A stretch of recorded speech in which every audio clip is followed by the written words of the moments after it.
Video ಶುರು ಮಾಡೋಕ್ಕಿಂತ ಮುಂಚೆ ಮತ್ತಷ್ಟು ರೋಚಕ ಮಾಹಿತಿಗಳಿಗಾಗಿ ನಮ್ಮ ಚಾನಲ್ಗೆ ಸಬ್ಸ್ಕ್ರೈಬ್ ಮಾಡಿಲ್ಲ ಅಂದರೆ ಸಬ್ಸ್ಕ್ರೈಬ್ ಮಾಡ್ಕೊಳ್ಳಿ, ಹಾಗೆ ಬೆಲ್ ಐಕನ್ ಮೇಲೆ ಕೂಡ ಕ್ಲಿಕ್ ಮಾಡ್ಕೊಳ್ಳಿ. ನಮಸ್ಕಾರ ಗೆಳೆಯರೆ, ಡಿವೈನ್ ಕನ್ನಡ ಯೂಟ್ಯೂಬ್ ಚಾನಲ್ಗೆ ನಿಮಗೆ ಸ್ವಾಗತ. ಗೆಳೆಯರೆ, ಇವತ್ತಿನ ಈ ಒಂದು ವಿಡಿಯೋದಲ್ಲಿ ನಾನು ನಿಮಗೆ ವಿಶೇಷವಾಗಿ ಎರಡು ವಿಶೇಷವಾದಂಥ ಬಿಲ್ವ ಪತ್ರೆ ಇರುತ್ತೆ. ಇದರಲ್ಲಿ ನಿಮಗೆ ಒಂದು ಬಿಲ್ವ ಪತ್ರೆಯ ಇದರಲ್ಲಿ ನಿಮಗೆ 3 ಎಲೆ ಕಾಣಿಸ್ತಿರ್ಬೋದು, ಹಾಗೆ ಇನ್ನೊಂದು ಬಿಲ್ವ ಪತ್ರೆಯಲ್ಲಿ ನಿಮಗೆ 5 ಎಲೆ ಕಾಣಿಸ್ತಿರ್ಬೋದು. ನೀವೇನು ಮಾಡಬೇಕು ಅಂದರೆ ಕಣ್ಮುಚ್ಕೊಂಡು ಶಿವನನ್ನು ಜ್ಞಾನ ಮಾಡಿಕೊಂಡು, ಅಂದರೆ ಶಿವನ ಒಂದು ಮಂತ್ರವನ್ನು ನೆನೆಸ್ಕೊಂಡಾಗಲಿ ಅಥವಾ ಶಿವನ ಒಂದು ಮೂರ್ತಿಯನ್ನು ನೆನೆಸ್ಕೊಂಡು, ಅಂದರೆ ಫೋಟೋನ ನೆನೆಸ್ಕೊಳ್ಳೋದಾಗಲಿ ನೆನೆಸ್ಕೊಳ್ತಾ ನೀವೇನು ಮಾಡಬೇಕು ಅಂದರೆ ಇದರಲ್ಲಿ ಒಂದು ಎಲೆಯನ್ನು ನೀವು ಆರಿಸ್ಬೇಕಾಗತ್ತೆ. ಅಂದರೆ ಇದರಲ್ಲಿ ಈ ಒಂದು ಬಿಲ್ವ ಪತ್ರೆಯನ್ನು ನೀವು ಆರಿಸ್ಬೇಕಾಗತ್ತೆ. ನಿಮ್ಮ ಕಣ್ಮುಚ್ಕೊಂಡು ನೀವು ನೆನೆಸ್ಕೊಂಡು ಕಣ್ಬಿಟ್ಟಾಗ ನಿಮಗೆ ಯಾವ ಒಂದು ಬಿಲ್ವಪತ್ರೆ ನಿಮಗೆ ತುಂಬ ಆಕರ್ಷಿತವಾಗಿ ಕಾಣ್ತಿರುತ್ತೆ ಅದನ್ನು ನೀವು ಆಯ್ಕೆ ಮಾಡಬೇಕಾಗತ್ತೆ. ವಿಶೇಷವಾಗಿ ನಾನು ಇದರ ಪ್ರಕಾರ ನಿಮಗೆ ಸದ್ಯದಲ್ಲೇ ಸಿಗುವಂತಹ ಒಂದು ಒಳ್ಳೆಯ ಒಂದು ಸುದ್ದಿ ಆಗಲಿ ಅಥವಾ ಸದ್ಯದಲ್ಲೇ ಸಿಗುವಂಥ ಒಂದು ಸಿಹಿ ಸುದ್ದಿ ಆಗಲಿ ಅದು ಯಾವುದು, ಹಾಗೆ ಯಾವ ರೀತಿಯಾಗಿ ನಿಮ್ಮ ಜೀವನದಲ್ಲಿ ಒಂದು ಹೊಸ ಒಂದು ವಿಷಯ ಅಥವಾ ಹೊಸ ಒಂದು ಬದಲಾವಣೆಗಳು ಆಗುತ್ತೆ ಅಂತ ನಾನು ನಿಮಗೆ ಇವತ್ತಿನ ಈ ಒಂದು ವಿಡಿಯೋ ಮುಖಾಂತರ ನಿಮಗೆ ತಿಳಿಸ್ಕೊಡ್ತಾ ಇದ್ದೀನಿ. ಹಾಗಾಗಿ ಆದಷ್ಟು ಈ ಒಂದು ವಿಡಿಯೋನ ನೀವು ಪೂರ್ತಿಯಾಗಿ ನೋಡೋಣ ಮರಿಬೇಡಿ. ಅದಕ್ಕಿಂತ ಮುಂಚೆ ವಿಡಿಯೋಗೆ ಒಂದು ಬಾರಿ ಲೈಕ್ ಮಾಡಿ, ಹಾಗೆ ನೀವು ಕೂಡ ಶಿವನ ಭಕ್ತರಾಗಿದ್ದರೆ ಹಾಗೆ ಶಿವನ ಕೃಪೆಗೆ ಪಾತ್ರ ಆಗಬೇಕು ಅಂದರೆ ಓಂ ನಮಃ ಶಿವಾಯ ಅಂತ ನಮಗೆ ಕಮೆಂಟ್ ಸೆಕ್ಷನ್ ನೀವು ಕಮೆಂಟ್ ಮಾಡಿ ತಿಳಿಸೋದನ್ನು ನಮಗೆ ಮರಿಬೇಡಿ.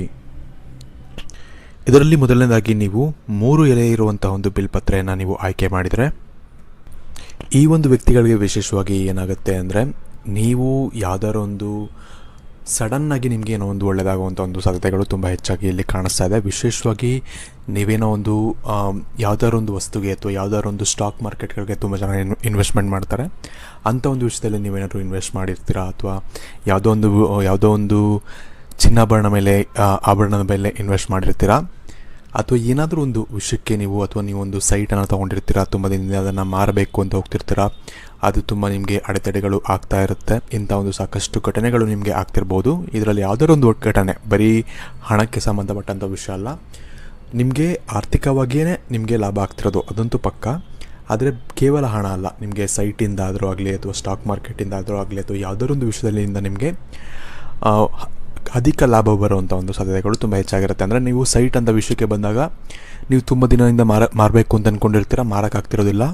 ಅದೇನಾಗುತ್ತೆ ಅಂದರೆ ಸಡನ್ನಾಗಿ ಅದರ ಒಂದು ಬೆಲೆ ನಿಮಗೆ ಹೆಚ್ಚಾಗುತ್ತೆ ಅಥವಾ ಒಂದು ಒಳ್ಳೆಯ ಬೆಲೆಗೆ ಮಾರಾಟ ಆಗುವಂಥ ಒಂದು ಸಾಧ್ಯತೆಗಳು ಹೆಚ್ಚಾಗಿರುತ್ತೆ. ಇದೇ ರೀತಿ ನಿಮಗೆ ಸ್ಟಾಕ್ ಮಾರ್ಕೆಟಲ್ಲೂ ಅಷ್ಟೇ, ನೀವು ಅದನ್ನು ತುಂಬ ದಿನದಿಂದ ಅದನ್ನು ಮಾರಬೇಕು, ನೀವು ಸ್ಟಾಕ್ಸ್ನ ಮಾರಬೇಕು ಅಂತ ಅಂದ್ಕೊಂಡಿರ್ತೀರ, ಯಾವುದೋ ಒಂದು ಕಾರಣಾಂತರಗಳಿಂದ ಅದನ್ನು ಮಾರೋಕ್ಕೆ ಆಗಿರೋದಿಲ್ಲ. ಸಡನ್ನಾಗಿ ಏನಾಗುತ್ತೆ ಅಂದರೆ ಪ್ರೈಸ್ ಎಲ್ಲ ಸ್ವಲ್ಪ ಜಾಸ್ತಿ ಆಗುತ್ತೆ ಆ ಒಂದು ಸ್ಟಾಕ್ ವ್ಯಾಲ್ಯೂಸ್ಗೆ. ಅದರಿಂದ ಏನಾಗುತ್ತೆ ಅಂದರೆ ನಿಮಗೆ ಹೆಚ್ಚಿನ ಒಂದು ಲಾಭಕ್ಕೆ ನೀವು ಮಾರಾಟ ಮಾಡುವಂಥ ಒಂದು ಸಾಧ್ಯತೆಗಳು ನಿಮಗೆ ಹೆಚ್ಚಾಗುತ್ತೆ. ಈ ರೀತಿ ಸಡನ್ನಾಗಿ ನಿಮಗೆ ಯಾವುದಾದ್ರು ಒಂದು ವಿಷಯದಲ್ಲಿ ಲಾಭಗಳಾಗೋದು ಆಗಲಿ ಅಥವಾ ಯಾವುದಾದ್ರು ಒಂದು ವಿಷಯದಿಂದ ನಿಮಗೆ ಹಣ ಸಿಗೋದಾಗಲಿ ಆಗುತ್ತೆ. ಇನ್ನು ವಿಶೇಷವಾಗಿ ನೀವು ಈ ಒಂದು ಸಮಯದಲ್ಲಿ ಒಂದು ವಿಷಯದ ಬಗ್ಗೆ ನೀವೇನು ನೆನ್ಪಿಟ್ಕೊಬೇಕು ಅಂದರೆ ನಿಮಗೆ ಯಾವುದಾದ್ರು ಒಂದು ಸಿಚುವೇಶನ್ ನಿಮಗೆ ಈ ಥರ ಬಂದರೂ ಕೂಡ, ಅಂದರೆ ಏನೋ ಒಂದು ಮೋಸ ಮಾಡೋವಂಥದ್ದಾಗಲಿ ಅಥವಾ ಯಾವುದಾದ್ರು ಒಂದು ಅತಿ ಆಸೆ ಆಗುವಂಥ ಒಂದು ಅಥವಾ ಅತಿ ಆಸೆ ನಿಮಗೆ ತೋರಿಸೋವಂಥ ಒಂದು ವ್ಯಕ್ತಿಗಳು ನಿಮ್ಮ ಅಕ್ಕಪಕ್ಕ ಇರ್ಬೋದು. ಅಂಥವ್ರನ್ನ ನಂಬಕ್ಕೆ ಹೋಗಬೇಡಿ, ಅತಿ ಆಸೆ ಪಡೋಕ್ಕೆ ಹೋಗಬೇಡಿ. ನಿಮಗೇನು ಸಿಗುತ್ತೆ ಅಥವಾ ನೀವು ಯಾವುದನ್ನು ನೀವು ಡಿಸರ್ವ್ ಮಾಡ್ತೀರಾ ಅಂತ ನಿಮಗೆ ಅನಿಸುತ್ತೋ ಅದಕ್ಕೆ ಮಾತ್ರ ನೀವು ಆಸೆ ಪಟ್ಟರೆ ಒಳ್ಳೆಯದು. ಅದನ್ನು ಬಿಟ್ಟು ಅತಿ ಆಸೆ ಪಟ್ಟು ಅಥವಾ ಏನಾದ್ರು ಒಂದು ಕೆಟ್ಟ ಕೆಲಸ ಮಾಡಬೇಕು ಅನ್ನೋ ಒಂದು ಅವಶ್ಯಕತೆ ಬಂದರೂ ಕೂಡ ಅದನ್ನು ನೀವು ಮಾಡೋಕ್ಕೆ ಹೋಗಬೇಡಿ. ಇದರಿಂದ ನಿಮಗೆ ಸಾಕಷ್ಟು ತೊಂದರೆಗಳಾಗುತ್ತೆ. ಒಳ್ಳೆಯ ಕಾಲ ಅನ್ನೋದು ಬರ್ತಾ ಇದೆ, ನಿಮಗೆ ಒಳ್ಳೆಯದೇನೋ ಒಂದು ಆಗ್ತದೆ ಅಂದರೆ ಅದಕ್ಕೆ ಸ್ವಲ್ಪ ಡಿಸ್ಅಡ್ವಾಂಟೇಜಸ್ ಅಥವಾ ಕೆಲವೊಂದು ಕೆಟ್ಟ ವಿಷಯಗಳು ಕೂಡ ಅಕ್ಕಪಕ್ಕ ನಿಮಗೆ ಇರುತ್ತೆ ಅಂತಲೇ ಹೇಳ್ಬೋದು.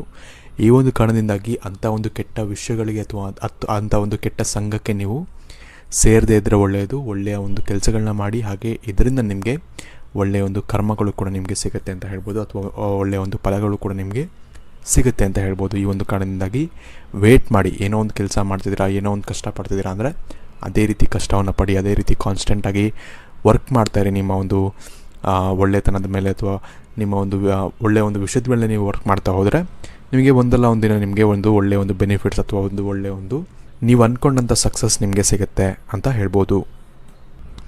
ಇನ್ನು ಇನ್ನೊಂದು ಒಳ್ಳೆ ವಿಷಯ ಏನು ನಡೆಯುತ್ತೆ ನಿಮ್ಮ ಜೀವನದಲ್ಲಿ ಅಂದರೆ ನಿಮಗೆ ಇಲ್ಲಿವರೆಗೂ ಏನಾಗುತ್ತೆ ಅಂದರೆ ನಿಮಗೆ ಒಂದು ರೆಸ್ಪಾನ್ಸಿಬಿಲಿಟೀಸ್ ಆಗಲಿ ಅಥವಾ ಒಂದು ಕಮಿಟ್ಮೆಂಟ್ಸ್ ಆಗಲಿ ಇಂಥ ಸಾಕಷ್ಟು ಒಂದು ಹೊರೆ ನಿಮ್ಮ ಮೇಲಿತ್ತು. ಏನೋ ಒಂದು ಕಮಿಟ್ಮೆಂಟ್ಸ್, ಏನೋ ಒಂದು ಗಾಡಿ ತೊಗೊಂಡಿರ್ತೀರ, ಅದರ ಒಂದು ಸಾಲದ ಒಂದು ಹೊರೆ ಆಗಲಿ, ಅಥವಾ ಏನೋ ಒಂದು ಫ್ಯಾಮಿಲಿಯಲ್ಲಿ ಏನೋ ಒಂದು ಸಾಲ ಮಾಡ್ಕೊಂಡಿರ್ತಾರೆ, ಅದರ ಒಂದು ಹೊರೆ ನಿಮ್ಮ ಮೇಲಿರುತ್ತೆ. ಇಂಥ ಸಾಕಷ್ಟು ಘಟನೆಗಳು ಅಥವಾ ನಿಮ್ಮ ಲೈಫ್ಗೆ ನೀವು ರಿಲೇಟ್ ಮಾಡ್ಕೊಬೋದು ಯಾವ ರೀತಿ ಅಂತ. ಏನೋ ಒಂದು ಪ್ರಾಬ್ಲಮ್ಸು ಅಥವಾ ಏನೋ ಒಂದು ಹೊರೆ ಅನ್ನೋದು ನಿಮ್ಮ ಮೇಲಿರುತ್ತೆ. ಆ ಒಂದು ಹೊರೆಯ ಭಾರ ನಿಮ್ಮ ಮೇಲಿಂದ ಇಳಿದು ಹೋಗುತ್ತೆ, ಅಂದರೆ ಸ್ವಲ್ಪ ಕಮ್ಮಿ ಆಗುತ್ತೆ ಅಂತ ಹೇಳ್ಬೋದು. ಅಂದರೆ ನೀವು ಈ ಒಂದು ಗಾಡಿಯ ಒಂದು ವಿಷಯ ಆಗಲಿ ಅಥವಾ ನಿಮ್ಮ ಸಂಬಳ ಜಾಸ್ತಿ ಆಗೋದಾಗಲಿ ಅಥವಾ ಏನಾದರೂ ಒಂದು ಒಳ್ಳೆಯದಾಗಿ ನಿಮಗೆ ಅದು ಆರ್ಥಿಕ ಪರಿಸ್ಥಿತಿಯಲ್ಲಿ ಸ್ವಲ್ಪ ಏನಾದರೂ ಒಂದು ಒಳ್ಳೆಯ ಒಂದು ಘಟನೆಗಳು ನಡೆದು ನಿಮಗೆ ಆ ಒಂದು ಹೊರೆ ಅನ್ನೋದು ನಿಮಗೆ ಕಮ್ಮಿ ಆಗುತ್ತೆ, ನಿಮಗೆ ಜಾಸ್ತಿ ಅಂತ ಅನಿಸಲ್ಲ. ಇಂಥ ಒಂದು ಒಳ್ಳೆಯ ಘಟನೆಗಳು ನಿಮ್ಮ ಜೀವನದಲ್ಲಿ ಬರುವಂಥ ದಿನಗಳಲ್ಲಿ ನಡೆಯುತ್ತೆ ಅಂತ ಹೇಳ್ಬೋದು. ವಿಶೇಷವಾಗಿ ಇನ್ನೊಂದು ವಿಷಯ ನೀವೇನು ನೆನ್ಪಿಟ್ಕೊಬೇಕು, ಈ ಒಂದು ಸಮಯದಲ್ಲಿ ನಿಮಗೆ ಸಕ್ಸಸ್ ಅನ್ನೋದು ಸಿಗ್ತಿದೆ ಅಥವಾ ಒಳ್ಳೆಯದೇನೋ ಆಗ್ತಿದೆ ಅಂದರೆ ಅದನ್ನು ನೀವು ಹೆಚ್ಚಾಗಿ ನಿಮ್ಮ ಅಕ್ಕಪಕ್ಕ ಇರುವಂಥ ಒಂದು ವ್ಯಕ್ತಿಗಳ ಜೊತೆ ಅಥವಾ ನಿಮ್ಮ ರಿಲೇಟಿವ್ಸ್ ಜೊತೆ ನೀವು ಶೇರ್ ಮಾಡ್ಕೊಳ್ಳೋದನ್ನ ಕಮ್ಮಿ ಮಾಡಿ. ವಿಶೇಷವಾಗಿ ನಿಮ್ಮ ತಂದೆ ತಾಯಿ ಜೊತೆ ಮಾತ್ರ ಶೇರ್ ಮಾಡ್ಕೊಬೋದು, ನಿಮ್ಮ ಅಣ್ಣ ತಮ್ಮಂದಿರ ಜೊತೆ ಶೇರ್ ಮಾಡ್ಕೊಬೋದು. ಯಾಕಂದರೆ ಕ್ಲೋಸ್ ಇರ್ಬೋದು, ಅವ್ರು ನಿಮ್ಮ ಮನೆಯವರಾಗಿರ್ತಾರೆ, ಹಾಗಾಗಿ ಅವ್ರ ಜೊತೆ ಬೇಕಾದ್ರೆ ಶೇರ್ ಮಾಡ್ಕೊಳ್ಳಿ. ಅದು ಕೂಡ ನಿಮ್ಮ ಸಹೋದರ ಸಹೋದರಿಯರು ನಿಮಗೆ ಒಳ್ಳೆಯದನ್ನು ಬಯಸ್ತಾ ಇದ್ದಾರೆ ಅನ್ನೋ ಒಂದು ಭಾವನೆ ನಿಮಗೆ ಇದ್ದರೆ ಮಾತ್ರ ನೀವು ಶೇರ್ ಮಾಡ್ಕೊಬೋದು. ಕೆಲವೊಂದು ಸತಿ ನಮ್ಮ ಅಣ್ಣ ತಮ್ಮಂದಿರ ಅಥವಾ ಅಕ್ಕ ತಂಗಿದ್ರೆ ನಮಗೆ ಕೆಟ್ಟದ್ದು ಬಯಸ್ತಾ ಇರ್ತಾರೆ. ಈ ಒಂದು ಕಾರಣದಿಂದಾಗಿ ಅವ್ರು ನಿಮ್ಮ ಜೊತೆ ಚೆನ್ನಾಗಿದ್ದಾರೆ ಅಂದರೆ ಮಾತ್ರ ಅವ್ರ ಜೊತೆನೂ ಕೂಡ ಶೇರ್ ಮಾಡ್ಕೊಳ್ಳಿ. ಯಾಕಂದರೆ ಈ ಒಂದು ಸಮಯದಲ್ಲಿ ಏನಾಗುತ್ತೆ ಅಂದರೆ ನಿಮಗೆ ಏನೋ ಒಳ್ಳೆಯದಾಗ್ತಿದೆ ಅಂದರೆ ಬೇರೆಯವರು ನಿಮ್ಮನ್ನ ಎಳೆದುಬಿಟ್ಟು ಎಳೆದು ನಿಮ್ಮನ್ನ ಮತ್ತೆ ಕೆಳಗಡೆ ತರಬೇಕು ಅಂತ ತುಂಬ ಜನ ಕಾಯ್ತಾ ಇರ್ತಾರೆ. ಈ ಒಂದು ಕಾರಣದಿಂದಾಗಿ ಎದುರುಗಡೆ ನಿಮ್ಮ ನೋಡೋಕ್ಕೆ ನಿಮಗೆ ಎಲ್ಲರೂ ಕೂಡ ಒಳ್ಳೆಯವರೇ ಅಂತ ಅನ್ನಿಸ್ತಾರೆ, ಬಟ್ ಹಿಂದೆಯಿಂದ ನಿಮಗೆ ಕೆಟ್ಟದ್ದು ಬಯಸುವಂಥ ಒಂದು ಸಾಕಷ್ಟು ವ್ಯಕ್ತಿಗಳು ನಿಮ್ಮ ಜೊತೆ ಇರ್ತಾರೆ. ಈ ಒಂದು ಕಾರಣದಿಂದಾಗಿ ನಾನು ಈ ಒಂದು ಎಚ್ಚರಿಕೆಯನ್ನು ನಿಮಗೆ ನೀಡ್ತಾ ಇದ್ದೀನಿ. ಹಾಗಾಗಿ ಏನೇ ಒಂದು ಸಕ್ಸಸ್ ಬಂದರೂ ಕೂಡ, ಏನೇ ಒಂದು ಒಳ್ಳೆಯದಾದರೂ ಕೂಡ ಎಲ್ಲರ ಹತ್ರನೂ ಶೇರ್ ಮಾಡ್ಕೊಳ್ಳೋಕ್ಕೆ ನೀವು ಹೋಗಬೇಡಿ. ನಿಮಗೆ ನಿಮ್ಮ ಮುಂದಿನ ಭವಿಷ್ಯ ಹೇಗಿದೆ ಎಂದು ತಿಳಿದುಕೊಳ್ಳುವ ಕುತೂಹಲ ಇದೆಯೇ? ಹಾಗೆ ನಿಮ್ಮ ಮಕ್ಕಳ ಮುಂದಿನ ಭವಿಷ್ಯ ಹೇಗಿದೆ ಎಂದು ತಿಳಿದುಕೊಳ್ಳುವ ಕುತೂಹಲ ಕೂಡ ನಿಮಗೆ ಇದ್ದೇ ಇರುತ್ತೆ. ಹಾಗಿದ್ದರೆ ನಿಮಗೆ ನಿಮ್ಮ ಹಾಗೂ ನಿಮ್ಮ ಮಕ್ಕಳ ಜಾತಕದ ಅವಶ್ಯಕತೆ ಇದೆ. ಹಾಗಿದ್ರೆ ಇಲ್ಲಿದೆ ನಿಮಗೆ ಸುವರ್ಣಾವಕಾಶ. ಡಿವೈನ್ ಕನ್ನಡ ವತಿಯಿಂದ 499ಕ್ಕೆ ಸಿಗುವಂತಹ ಕಂಪ್ಲೀಟ್ ಜಾತಕ ನಿಮಗೆ ಕೇವಲ 299 ರೂಪಾಯಿಗೆ ಸಿಗ್ತಾ ಇದೆ. ಜಾತಕದಲ್ಲಿ ನಿಮಗೆ ವಿದ್ಯಾಭ್ಯಾಸ, ವಿವಾಹ, ಉದ್ಯೋಗ, ಆರೋಗ್ಯ, ಸಂತಾನ ಹಾಗೆ ವ್ಯಾಪಾರ ವ್ಯವಹಾರಕ್ಕೆ ಸಂಬಂಧಪಟ್ಟಂತಹ ಎಲ್ಲ ಮಾಹಿತಿಗಳು ನಿಮಗೆ ಈ ಒಂದು ಜಾತಕದಲ್ಲಿ ನಿಮಗೆ ಸಿಗುತ್ತೆ. ಇದರ ಜೊತೆಗೆ ಈ ಜಾತಕದಲ್ಲಿ ನಿಮಗೆ ಗೋಚಾರ ಫಲಗಳಾಗಲಿ, ನಕ್ಷತ್ರ ಫಲಗಳಾಗಲಿ, ದಶಾಫಲಗಳು, ಪಂಚಾಂಗ ಫಲಗಳು ಹಾಗೆ ಈ ಒಂದು ಸಮಸ್ಯೆಗಳು ನಿಮಗೆ ಏನೇನು ಬರುತ್ತೆ ಅದಕ್ಕೆ ಪರಿಹಾರಗಳು ಎಲ್ಲವೂ ಕೂಡ ಈ ಒಂದು ಜಾತಕದಲ್ಲಿ ನಿಮಗೆ ಇರುತ್ತೆ. ಇದನ್ನು ನೀವು ಸಿಂಪಲ್ ಆಗಿ PDF ಮುಖಾಂತರ ನೀವು ಪಡ್ಕೊಬೋದು. ಇದನ್ನು ನೀವು PDF ರಿಸೀವ್ ಮಾಡಿದ ತಕ್ಷಣ ನೀವು ನಿಮ್ಮ ಹತ್ತಿರ ಇರುವಂತಹ ಜೆರಾಕ್ಸ್ ಶಾಪಲ್ಲಿ ಇದನ್ನು PDF ಮೇಲೆ ನೀವು ಪ್ರಿಂಟ್ ಬೇಕಾದ್ರೂ ಮಾಡಿಸ್ಕೊಬೋದು ಅಥವಾ ಮೊಬೈಲಲ್ಲೇ ನೀವು ಈ ಒಂದು ಜಾತಕವನ್ನು ನೋಡ್ಕೊಬೋದು. ಆರ್ಡರ್ ಮಾಡುವುದಕ್ಕಾಗಿ ವಿಡಿಯೋ ಕೆಳಗಡೆ ಡಿಸ್ಕ್ರಿಪ್ಷನ್ ಬಾಕ್ಸಲ್ಲಿ ಮೊದಲನೇ ಲಿಂಕ್ ಇರುತ್ತೆ, ಅದರ ಮೇಲೆ ನೀವು ಕ್ಲಿಕ್ ಮಾಡಿ ಇದು ಡೈರೆಕ್ಟಾಗಿ ನಿಮಗೆ ವಾಟ್ಸಪ್ಗೆ ಹೋಗುತ್ತೆ. ಅಲ್ಲಿ ನೀವು ಹೋಗಿ ನಿಮ್ಮ ಹೆಸರು, ನಿಮ್ಮ ಜನ್ಮ ದಿನಾಂಕ, ಹುಟ್ಟಿದ ಸಮಯ, ಹುಟ್ಟಿದ ಊರಿನ ಜಿಲ್ಲೆಯನ್ನು ವಾಟ್ಸಪ್ ಮುಖಾಂತರ ನಮಗೆ ಸೆಂಡ್ ಮಾಡಿ. ನಂತರ ನಿಮಗೆ ಕೇವಲ 2 ದಿನಗಳಲ್ಲಿ ನಿಮಗೆ PDF ಮುಖಾಂತರ ನಿಮ್ಮ ಜಾತಕವನ್ನು ನೀವು ಪಡ್ಕೊಬೋದು. 60ರಿಂದ 70 ಪುಟಗಳು ಕೂಡ ಈ ಒಂದು ಜಾತಕದಲ್ಲಿ ಇರುತ್ತೆ. ಇದ್ರೆ ಮಿಸ್ ಮಾಡದೆ ಆರ್ಡರ್ ಮಾಡಿ. ಹಾಗೆ ನಿಮ್ಮ ಭವಿಷ್ಯದಲ್ಲಿ ನಡೆಯುವಂತಹ ಎಲ್ಲ ವಿಷಯಗಳನ್ನ ಮುಂಚೆನೇ ನೀವು ತಿಳಿದುಕೊಳ್ಳಿ.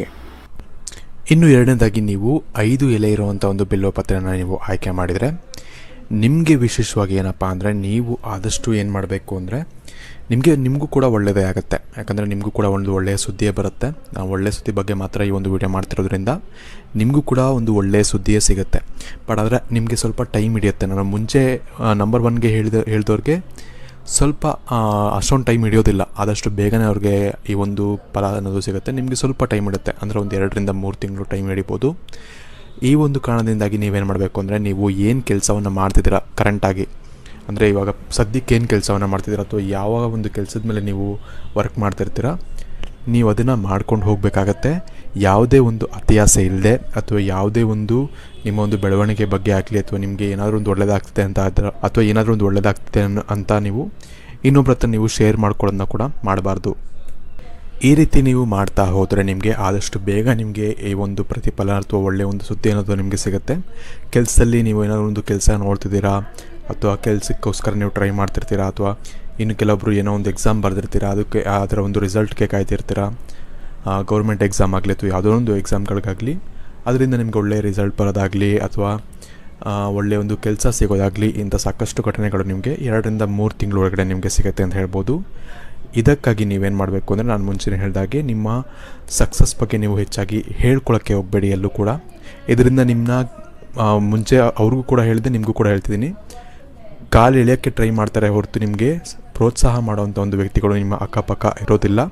ಈ ಒಂದು ಕಾರಣದಿಂದಾಗಿ ನೀವೇನು ಸಾಧನೆ ಮಾಡ್ತೀರಾ ಅದರಿಂದ ನೀವು ಸಂತೋಷವಾಗಿರಿ ಹೊರತು ಇನ್ನೊಬ್ಬರ ಹತ್ರ ಆ ಸಂತೋಷವನ್ನು ಶೇರ್ ಮಾಡ್ಕೊಳ್ಳೋಕ್ಕೆ ಹೆಚ್ಚಾಗಿ ಹೋಗಬೇಡಿ. ಇದರಿಂದ ನಿಮಗೆ ತೊಂದರೆ ಆಗೋ ಸಾಧ್ಯತೆಗಳು ತುಂಬ ಹೆಚ್ಚಾಗಿರುತ್ತೆ. ಸೊ ಆದಷ್ಟು ಇದನ್ನು ನೀವು ಇದು ಮಾಡಬೇಕಾಗತ್ತೆ. ಇನ್ನು ಅದು ಬಿಟ್ಟರೆ ನಿಮಗೆ ಎಲ್ಲವೂ ಕೂಡ ಚೆನ್ನಾಗಿದೆ ಅಂತಲೇ ಹೇಳ್ಬೋದು. ಸ್ವಲ್ಪ 2-3 ತಿಂಗಳು ನಿಮಗೆ ಕಷ್ಟ ಆಗ್ಬೋದು, ಬಟ್ ನಂತರ ನಿಮಗೆ ಒಳ್ಳೆಯ ಒಂದು ಫಲ ಸಿಗುತ್ತೆ ಅಂತ ಹೇಳ್ಬೋದು. ಇನ್ನು ವಿಡಿಯೋ ಇಷ್ಟ ಆಗಿರೋ ಲೈಕ್ ಮಾಡಿ, ಶೇರ್ ಮಾಡಿ. ಹಾಗೆ ನಿಮಗೆ ಸಾಕಷ್ಟು ವಿಚಾರಗಳನ್ನ ನಾನು ಈಗ ತಿಳಿಸ್ತೀನಿ ಅಂತ ಅಂದ್ಕೊಳ್ತೀನಿ.